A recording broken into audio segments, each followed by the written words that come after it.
First of all, what a delight not only to be here. This is my first visit to this part of Tomballl, and I've heard a lot of great things about the museum and the preservation efforts going on here. So, and I'm glad it's not raining. I'm glad it's a nice day. So, I would like to talk to you about the epic art that I started creating back in, well, the first one was erected and installed in 2007. And, but there was a lead up to that. I had been heavily involved in the story of the Texas Revolution for years. Besides the documentaries I've done, which is pretty extensive on the subject, I got involved in 1982 and I wasn't asked to do it, but I was almost run over by a taxi in the middle of Alamo Plaza while I was trying to take a picture. And that time the middle of the plaza, which is the middle of the compound, was open to traffic. And buses were parked and spewing fumes into the museum. It was really a mess. And so when that taxi cab almost hit me, and of course, as any photographer should know, you want to protect your cameras first over your body. And I leaped for the curb because when the cab was not going to stop, he was going to run me over.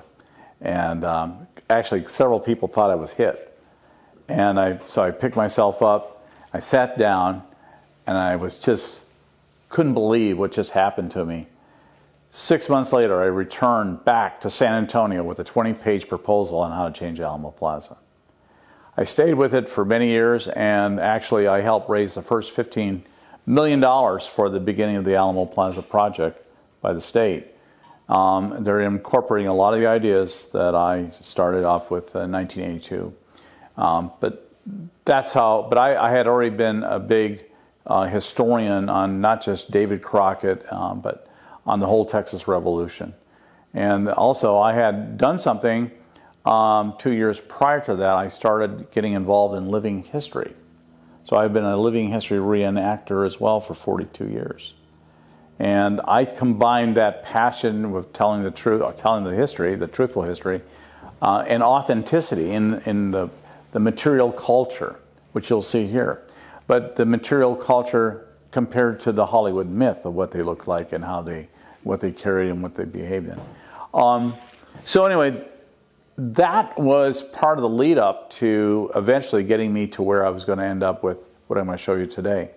So my first inclination was to bring historical events to San Antonio and Alamo Plaza. I had moved to Texas in to San Antonio in 1984, and I created the first ever Dawn at the Alamo ceremony. The battle took place at dawn, not high noon, not a John Wayne movie. It took place at dawn, or prior to dawn, and but there never was an official event to honor or commemorate the Battle of the Alamo. I thought that was crazy. I had just come from, and this tells you a little bit about my background, as a reenactor, I had been involved with the American Bicentennial, and I participated in the largest bicentennial event, and it was the 200th anniversary of the Battle of Yorktown in Yorktown, Virginia.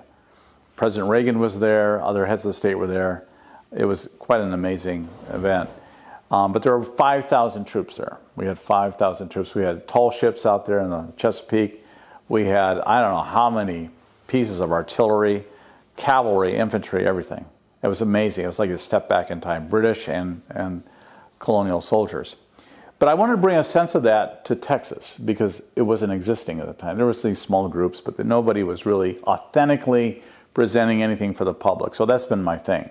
Whether it's been actively doing it as a person, as an actor or interpreter, or also as a film producer, is to bring that history to life and get people to feel the texture, the sinew, the smell, everything of the past, because we have separated ourselves with our technology. And we don't know how similar we are to those people, given one breakthrough of our grid system and you become 1836 real fast.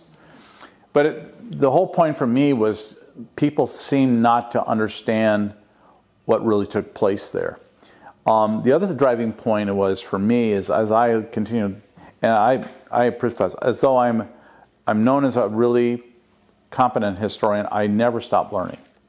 I never draw the line and say I'm done. I always love all the new research, all the new discoveries that keep coming in. And that's what enriches my life. And I come up with ideas on how to share that with the public.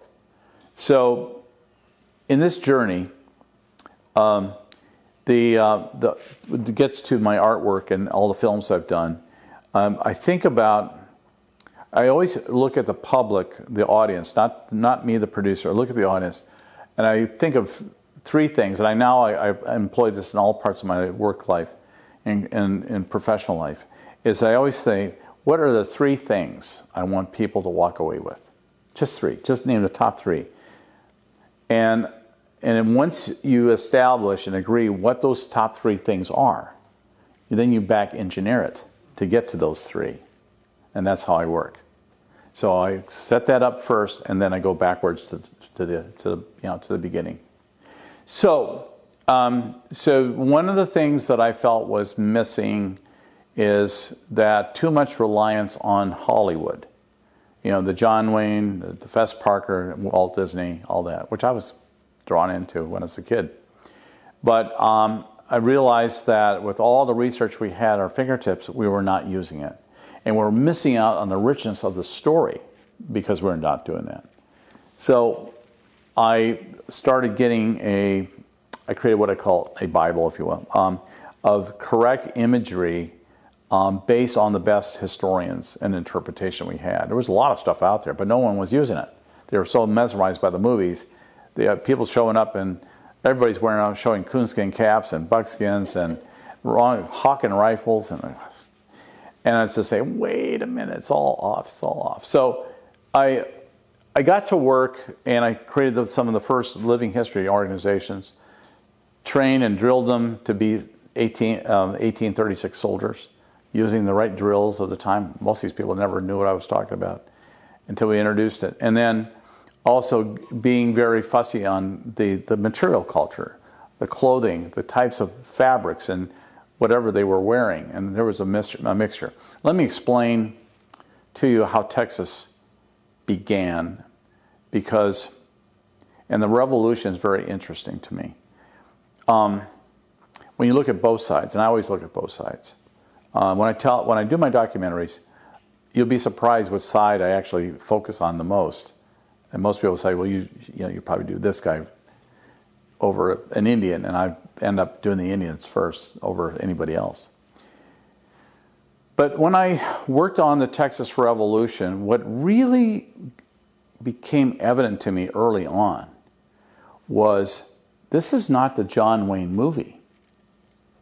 This is a bigger story than anyone is ever presenting. I tell that. I was talking to a group last week about this. And I'll give an example. Let's talk of the Mexican side. The Mexican, when they got their independence in 1821, everything changed for them. They needed money, they needed military support, so forth and so on. They were using the American Constitution as their guidepost. Well, they kind of went away from that in 3 years. But they had, when you look at their officer corps, by the time you get to the Revolution, of course we know who Santa Anna is. Second in command. Did I say second in command? Second in command is not a Mexican. It's an Italian, Vincent Filasola. Third command, or roughly third command. No, third command is General Castrillon.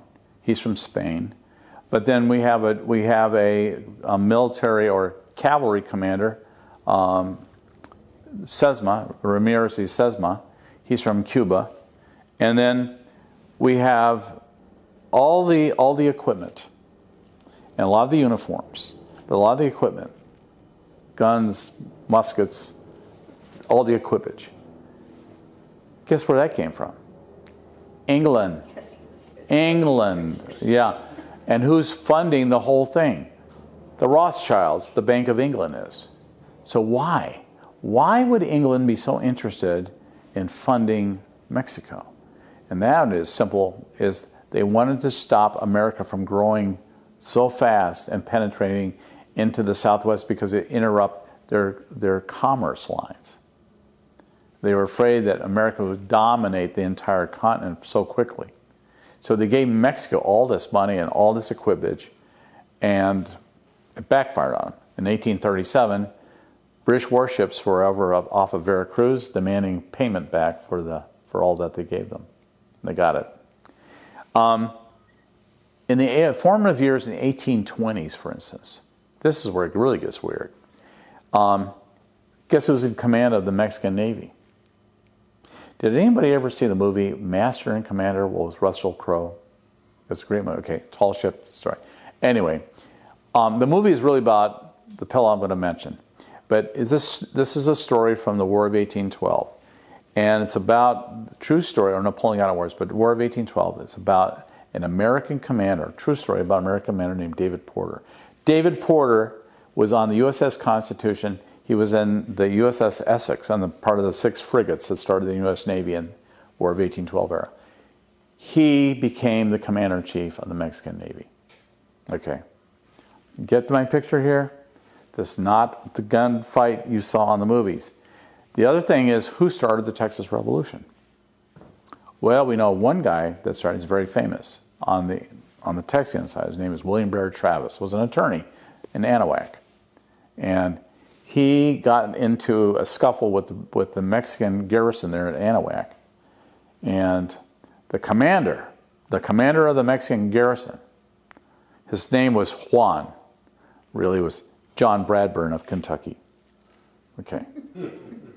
The men who died in the Alamo came from 21 states and 7 foreign countries. There's probably more on the list, but we don't know what they are, disintegrated or was burned up. But the point is, this was an international affair. When you walk through Sam Houston's Texian camp, prior to the Battle of San Jacinto, many accounts describing the different sounds of languages and accents and so forth. As you walk through the camp, it changed. Irish brogue, Southern accents, New England, Apaktakad and Havidyad. You've got new people coming in from all over, gone to Texas. And why would they do that? Why would everyone come to Texas at the same time? It was almost, in fact, Dr. Bernard, who survived the Goliad massacre, he was from Chicago, and he knew at a certain time it was time to go to Texas. Why? It's because everyone knew, maybe like today, there was a crash about to happen.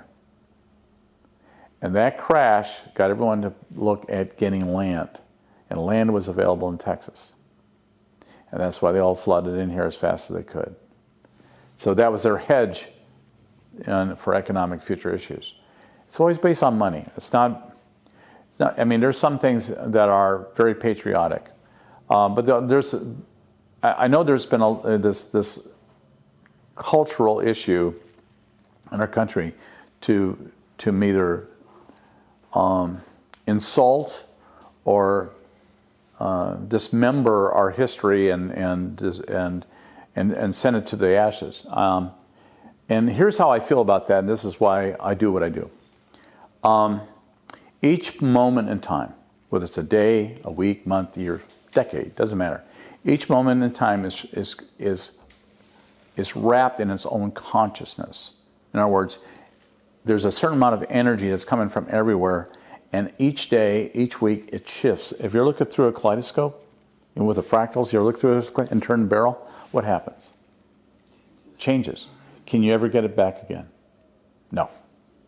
This moment will never be replicated, ever. The sunlight, everything will come together. All the people being here, just kidding. But seriously, this will never be replicated. And that's the same thing with all the points we criticize in history. You don't know that consciousness bubble that wrapped them. The influences they had all their lives, the pressure, the stress, their stress at that time. And it's so unfair to reach back and try to pluck out or insert your moral code on people you don't know or a time you don't know anything about. I think that's the lesson. It is for me.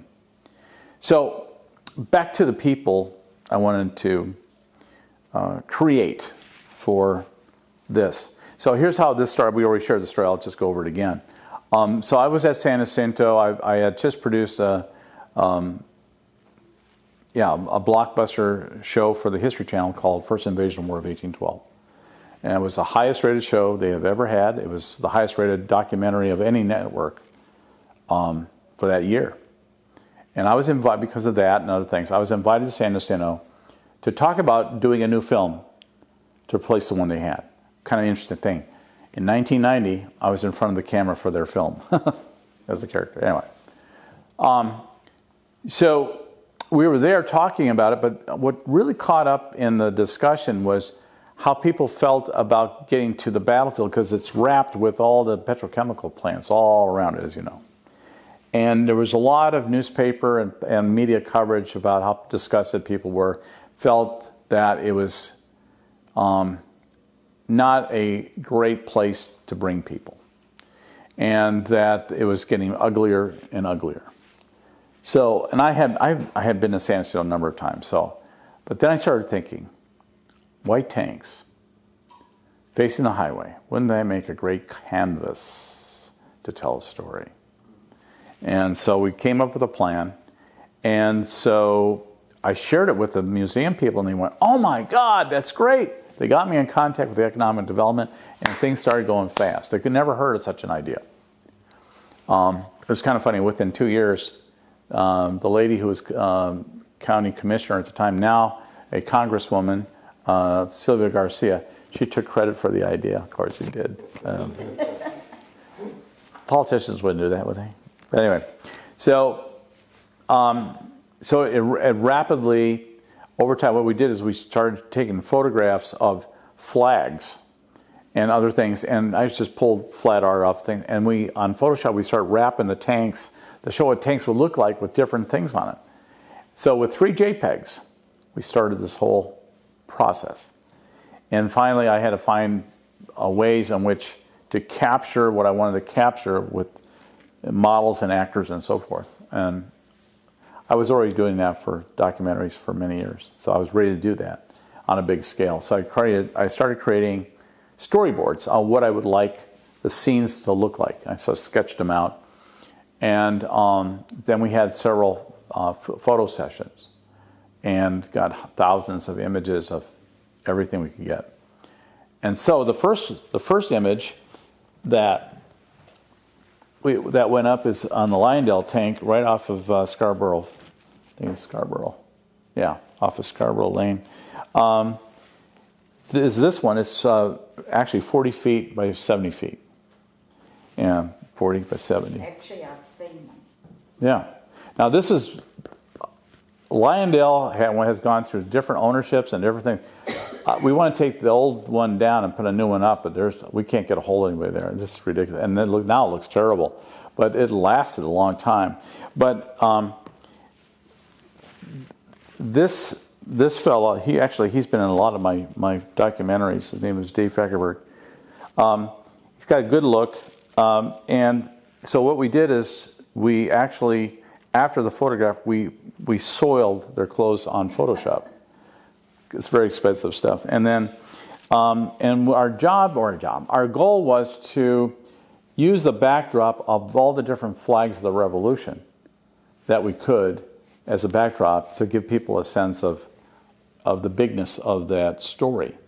Because there's a lot of different flags that were flown in Texas during the Revolution. This one is called the Lone Star and Stripes. It's also called the Texas Navy flag.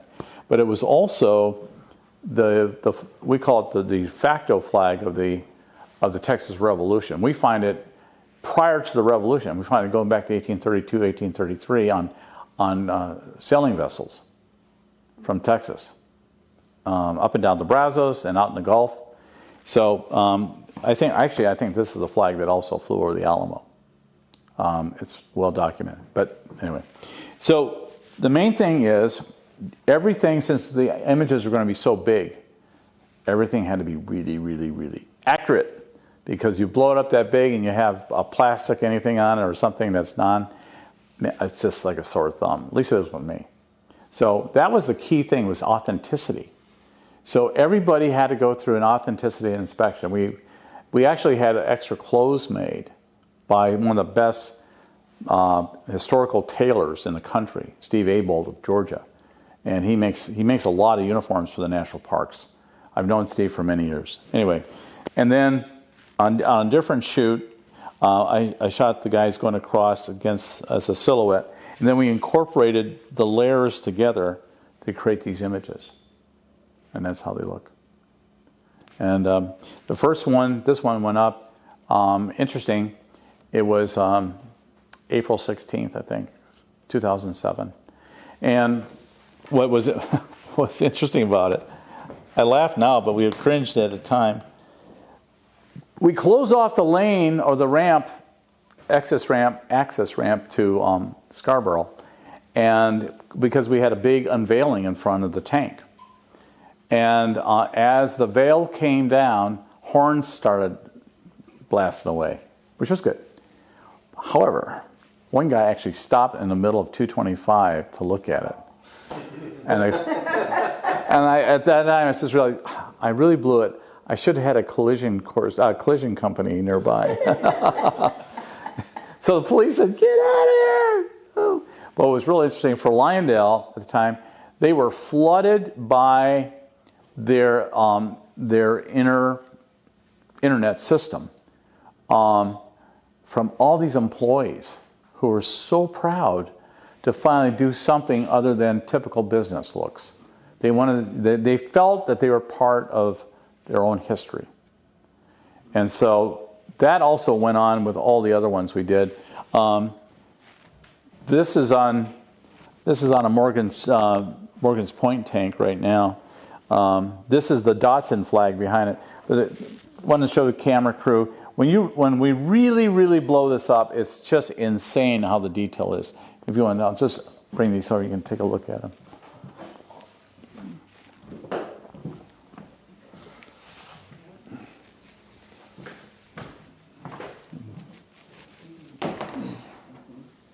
So, and in the courses, I had to invest in some very hefty priced camera gear to get the quality I needed, but it paid for itself. It was just amazing. And so and you've seen the big ones on the tanks on Shell, right? I photographed that from 2 different states. I was in Tennessee and Texas for the reenactors, but I also, with all the other details, the horses and the oxen and everything, I photographed it in like 5 or 6 different locations. And so that's what I did. So that passed inspection for you. You like that? Thank you. You know, it's always enjoyable. And by the way, I want to stress on all my projects, and I'll tell you more about them towards the end what I do. I always develop a team. I don't do this by myself. This is crazy. I mean, it's my ideas, and I do a lot of the work, and I create most of what you see. But I have a great graphic designing team. I have great editors. I've got, I always have a good team wrapped around me whatever I do, anything. And that's what brings joy to my life. It's not about me. It's about the team. And that's what I'm very proud of, and do that. I also, work on museum work, and I just finished a project, and I'll tell you more about it later, but I finished a project just recently. I'm actually going to do another segment of it at the Crockett Hotel behind the Alamo. I just transformed the interior with epic art, and very excited about that. I'm excited because their bookings are way up from what it used to be, so it's really yeah, no, I'm really excited about and that they believed in me, and it's paying off for them big time. But see, here's the thing.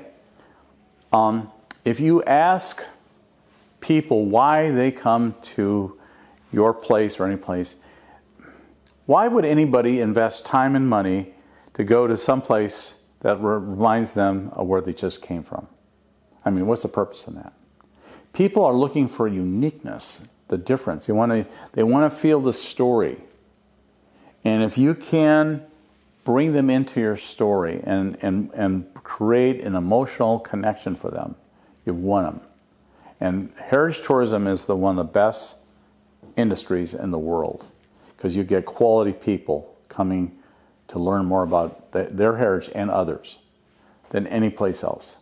There's a lot of money in it, and there's a lot, but I'm saying it's good money. Here's why.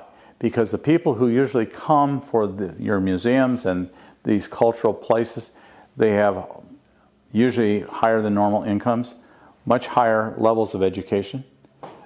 They're well-mannered, and they're the best PR people you could ever have. They'll not only just keep coming back, they'll bring others back for you. That's been proven in all the studies on heritage tourism. Something to think about. I'm sure you have already. But I always have to remind people why that's important.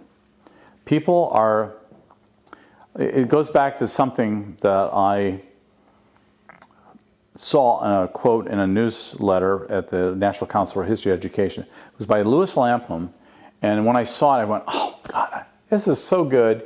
He wrote such a great piece, and in it was one paragraph he wrote that just blew me away, and I memorized it ever since. He said, I can't help but think of people without a sense of history as orphans, deprived of the kinship of a larger self and a wider whole, and unable to fix themselves on the map of time. They don't even know that the old story in the old books is their own. There's a hunger for a human connection. And we are not doing a lot of favors with all the new technologies. Yes, it's necessary when you have what we went through with the so-called COVID, whatever that is. But I won't go into it. But I think that what we all want to do is we want to hear, see, and touch other humans as much as we can. We're losing that. And in a sense, when we lose that, we especially lose our younger generations. They don't get it. And we have to bring it back. We have to learn how to be with each other. And telling these stories as close as you can, and as intimately as you can, as passionately as you can, is the key to helping our whole world get beyond what we're going through right now. We're all human with human journeys and human errors, and through those journeys and errors and trying to get on track, it's the same story over and over and over. It's about the courage and willingness to put yourself back on your own path. You know? And that's what makes me was so impressed about this story. And let me tell you, besides what I told you about the cast of characters, coming from everywhere, they all look different. I mean, now there was a cut in the look of the men and the women that was very similar. The men's coats were much more fitted. It wasn't floppy. Civil War period in later, 20 years later, 25 years later, the men's coats were blousier. They were bigger sleeves, and they were not fitted. They were just like machine replicated by that time. In this period, which we were just starting to get away from the Napoleonic period, you still had men wearing tailcoats or jackets, but they were fitted. And so we want to make sure that that tailoring, that look was carried over into this period, because it was. And we wanted to get away from the Hollywood stigma of coonskin caps on everybody. First of all, you ever wear a fur hat in the summertime? That tail will go straight up. No.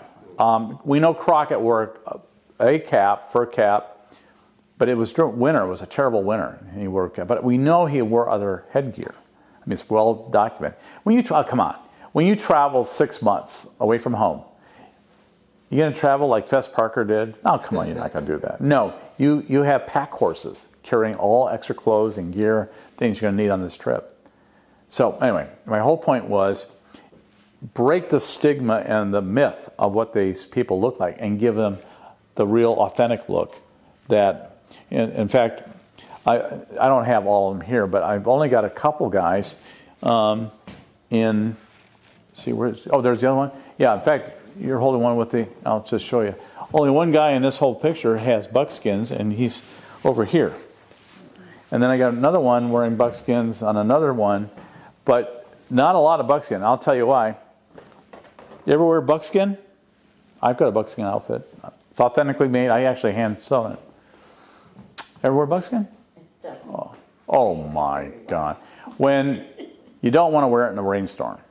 because it just gets not only heavy, but it just stretches out. And then when it gets hot, it's going to kill you. It's going to kill you. Now, it will outlast you and all the skin you have in your bones right now, but buckskin, you got to be really tough inside to want to wear that stuff. Now, on the legs, I get it because of horses rubbing through brushes and all that. Well documented, but wearing buckskins in the summertime is not fun. I've done it. But the point is, until you wear it, that's what I'm talking about, the material culture, until you wear it and use it and put it into action, you have no idea what these people felt like and how they moved in it and so forth. But the more you do it, you become connected to it. And one of the things I started doing, you see it in this fellow, you don't see it here right now, but on the other one, on the other big tanks, you see it. I always usually have at least one person on the mural looking back at you. You know, this fellow over here, he's marching here, and I told him, I want you to look right back at me when I'm photographing. Just look right at me. Now you understand, I photograph these guys, most of them, one person at a time. You can see how many times I photograph people. But I photograph each one of them, you know, and I told them the poses I wanted and so forth. But, and then we kept compositing them in different arrangements until we got what we wanted. But when I photographed him, I said, just look right into that lens. And the reason is, I felt it was important. If someone's that big on a tank, I want the viewer to feel like there's no separation in time. That the past and the present is one. That you're actually with this person, doing what he's doing. That you're marching along.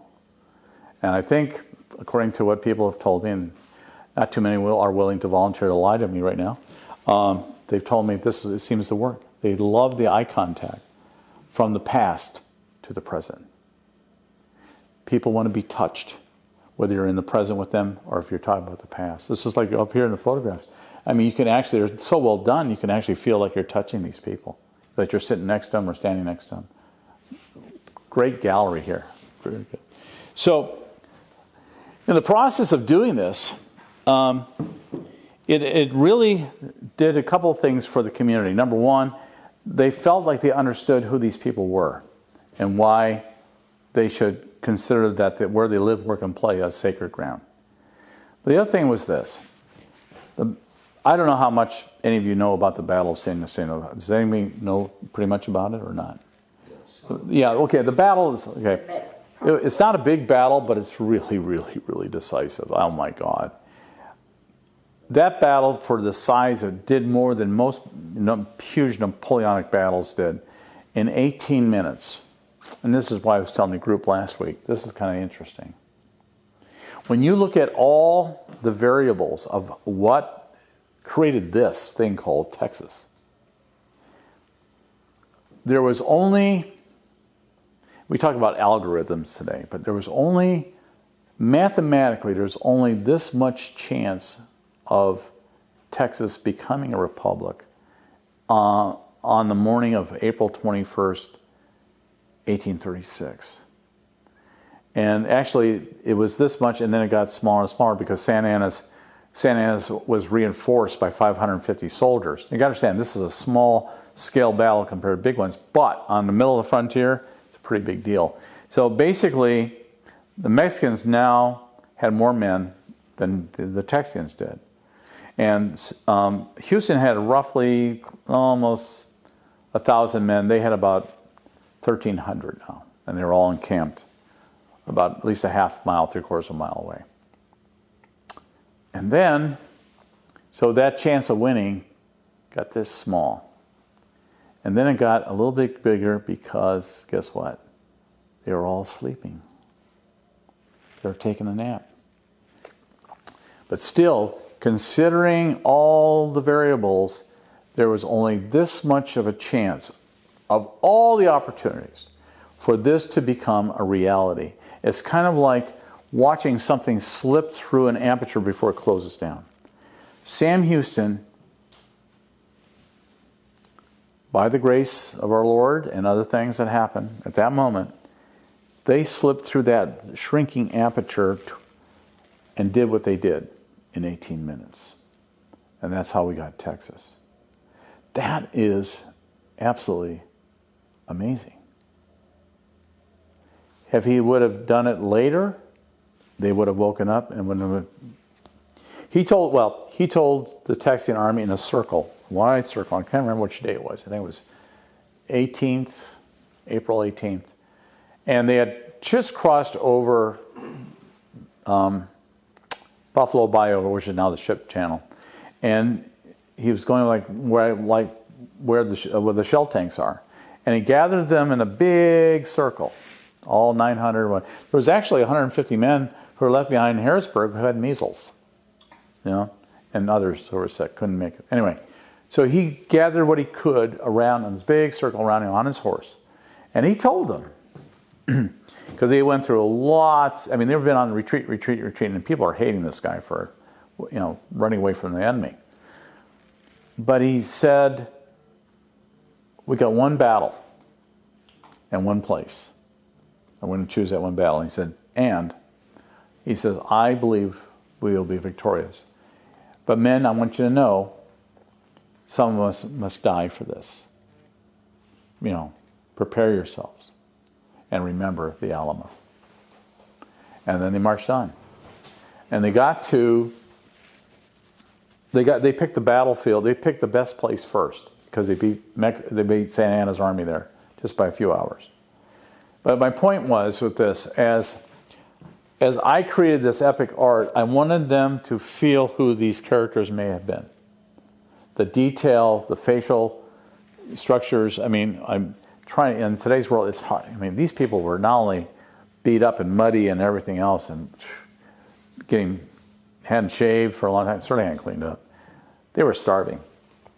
And even their guns were rusting up from all the rain, and so they had to constantly kind of keep working them so they could actually fire again. But what I got from all this knowledge, before I even photographed one single character, was who these people, that, looking through that kaleidoscope, I wanted to be in that consciousness. And I wanted to go back in time and be with them. And once I figured out what that was, I wanted the rest of the public to figure out who that was as well. And that's what I do. So that's how we started Epic Art. And it's grown. Been doing this in different states and different places. Museums, visitor centers, now historic hotels, and many other places. And besides tanks, I'm still doing tanks. But I love that because people, I also do simple things like, you may have seen some of these as well. It's American oil, American jobs, with the American flag in the middle. And then the 811 call before you dig. I've created or put on, installed the largest decal in the United States on a Phillips 66 tank up there, but close to 610 and 225. So, but my point is this. I take the visual world very seriously. We live in a visual world. And that's how people get to know what your story's about. Just like the wonderful things you have on display. I commend you for all of this. It's incredible. I bet it is ag food paper. German.